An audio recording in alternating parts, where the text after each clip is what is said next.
Flash back అంతా తెలుసుకొని మన జూనియర్ లాయర్ అయిన అనుష్క కోర్టులో కేసు పుట్టప్ చేస్తుందర్రా. ఎస్, నాలాంటి నిస్వార్థమైన లాయర్లు కూడా ఉంటారు. ఎవరైతే అభాగ్యులు నిస్సహాయులు ఉంటారో వాళ్ళందరినీ వెతికి పట్టుకొని వద్దన్నా సరే వాళ్ళ కేసులు నేనే వాదించి ఓడిపోతుంటాను. మాకు కేసులంటే పెద్ద భయం ఏం లేదు. ఎందుకంటే మా చెంతన సీనియర్ లాయర్ ఉన్నాడు, ఇతను ఏ కేసు పట్టినా బంగారమే అంటారు. మరి ఆ లాయర్ ఎవరు అనుకుంటున్నారు? ఇదిగో ఇతనే, నాజర్. ఇందులో క్యారెక్టర్ పేరు భాష్యం. భాష్యమా? భలే ఉందే పేరు. ఆయన పట్టిన కేసు ఏది ఓడిపోయిన దాఖలాలే లేవు. ఇక చూసుకోండర్రా, ఒక పక్కనేమో జూనియర్ లాయర్ అనుష్క, ఇంకో పక్కనేమో బాగా పేరు పలుకుబడి ఉండేటువంటి లాయర్ భాష్యం. అక్కడ సెకండ్ హాఫ్ స్టార్ట్ అవుతుందర్రా. మన యంగ్ లాయర్ అనుష్క గురించి ఒక మాట చెప్పాలి. సాధారణంగా లాయర్లు ఎముకల్ని తప్ప ఇంక దేన్ని వదలరు. బ్లడ్ తాగేస్తారు, కండలు తినేస్తారు, మొత్తం డబ్బులు పిండేస్తూ ఉంటారనమాట. అలాంటిది ఈ అమ్మాయి ఆ కృష్ణ మీద జాలితో అతని ఇంటికి తీసుకెళ్ళి అతనికి పెరుగన్నం పెట్టి ఆ తర్వాత పడుకోబెట్టి రగ్గు కప్పుతుంది. అసలు ఈ రోజుల్లో ఇలాంటి లాయర్ని నేను చూడలేదమ్మా. నీతో పాటు వచ్చేది ఒకరు కాదు, ఇద్దరు పిల్లలు. వెన్నెల కోర్టుకు వస్తుంది, కృష్ణతో మాత్రం వెళ్ళదు.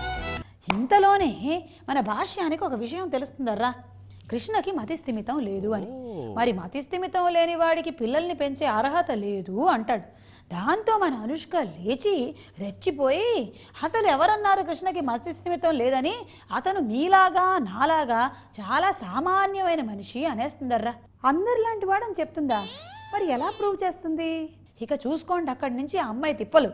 నిజమే, సీనియర్ లాయర్లతో మనం కేసు వాదిస్తున్నప్పుడు ఒక్కొక్కసారి అబద్ధాలు ఆడక తప్పదు. అలాగే అనుష్క కూడా ఆడుండొచ్చు. పని లేని లాయర్తో పెట్టుకోకూడదురా బాబు. వస్తున్నా. సెక్షన్ 112B తెలుసా? ఇంకో లాయర్ని పెట్టి వద్దన్నా సరే వీళ్ళ ఆయనతో దీనికి విడాకులు ఇప్పించేసేయాలి. ఆ టెన్షన్ మీకు అక్కర్లేదు క్రిటిక్ రావు గారు. నా కేసు నేనే వాదించుకొని విడాకులు ఇచ్చేసా.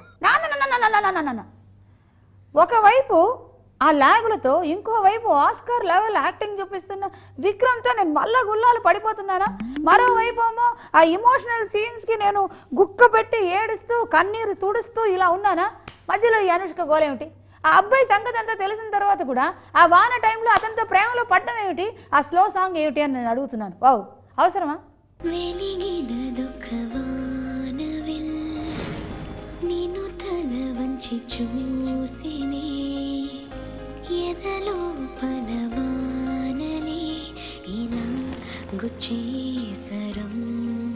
నువ్వు నన్ను చూడగా ఏమైనదో ప్రేమ, నువ్వు నన్ను తాకగా ఏమవుతుందో ఏమో. మొత్తానికి అనుష్క అసిస్టెంట్స్ కలిసి తిమ్మిని బమ్మిని చేసి ఎట్టాగో అట్టా మన కృష్ణ చాలా నార్మల్ వాడని, అతని ఐక్యూ లెవెల్ 90% ఉందని సర్టిఫికెట్ తీసుకొచ్చి కోర్టు ముందు ప్రజెంట్ చేస్తారర్రా. అమ్మయ్యా, ఐక్యూ టెస్ట్ పాస్ అయిపోయాడు.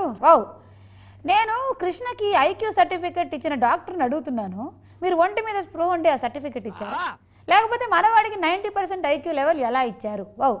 ఇంకొకటి, ఈ కృష్ణ కథలు చెప్తాడు, ట్యూన్లో పాటలు పాడతాడు, ఎక్కడుండమని చెప్తే అక్కడే ఉంటాడు, అన్నీ వింటాడు, కానీ కొన్ని విషయాల్లో మాత్రం ఎందుకని బ్రెయిన్ స్పందించదు.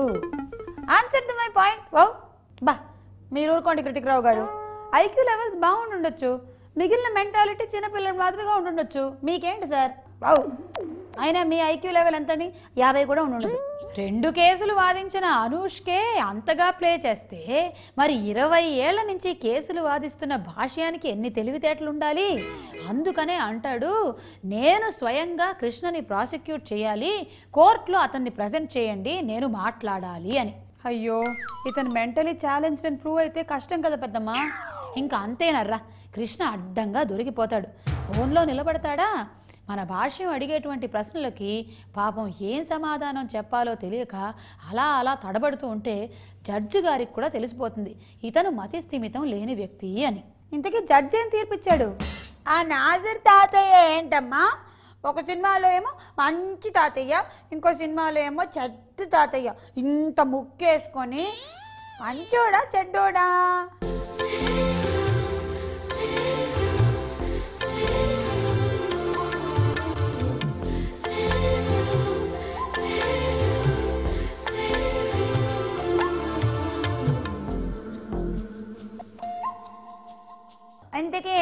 ఏంటమ్మా వెన్నెల విక్రమ్ అంకుల్ దగ్గరికి వెళ్ళిపోయిందా?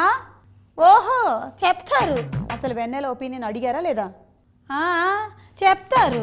అబ్బా ఇదే నీతో వచ్చిన చావు, సరిగ్గా కరెక్ట్ మూమెంట్లో చెప్పనని చెప్పేస్తావు. పా అది నేను చెప్పకూడదు, మీరు వినకూడదు. చెప్పు, ఇది ఇంతకీ హైకోర్టు కేసేనా? అంతటితో ఆగారా? సుప్రీంకోర్టుకి ఏమైనా వెళ్ళారా? చెప్పు, అక్కడికైనా నేను వెళ్ళి వాదిస్తాను. నేను చెప్పకూడదు, మీరు వినకూడదు. అదండి ఈ వారం కథ.